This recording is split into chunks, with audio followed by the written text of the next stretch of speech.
Last year, during the same time frame, Nancy and I and a bunch of others started talking about how do we bring even more awareness to the problems that domestic violence create throughout our communities, throughout our country. And the answer was very clear. We need to get more of our men in the community involved in spreading the message, more of an active part of telling everyone that we have to break the vicious cycle of domestic violence. We have to get out and get that message going. We have to create that barrier, that stopping point of domestic violence so that everything from that point on is smooth sailing. So we started working together, started trying to invite more of our male community leaders to the different events, and then Nancy came up with this idea or asked me to participate in the Walk a Mile. How many of you saw the video that we did? How many of you saw that?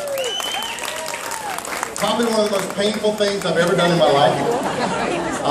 Immediately when we were filming it, Cheryl Sink from our video production team, Lindsay and some others were there, and as soon as I put on the shoes for the first time, my exact comments were, why would you do this? Why would you wear these ever?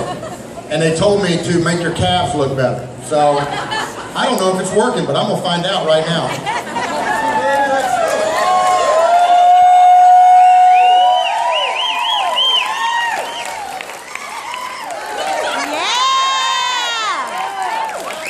Is it working?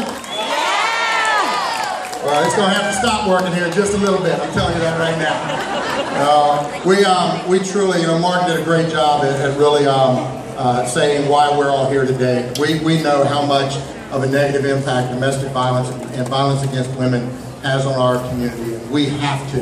The people in this room have to be the congregation that starts carrying it out those doors and carrying it out to our public, carrying it to our kids, making sure that we're creating that stopping point of domestic violence in Brevard County. And I will tell you that I am proud of every one of these guys up on this stage. We have commissioners, we have police chiefs, school board, firefighters, everybody else, business leaders throughout the community that are up here, and we're all saying one thing and we're saying it together. Domestic violence in Brevard County stops, and it stops right now. Before I give the microphone back to Nancy, I know we're gonna all line up, have the sign leading us out, and we'll start on that end of the stage. But before I give it back to her, I would be extremely remiss if I didn't ask you to put your hands together for Nancy, who put so much of her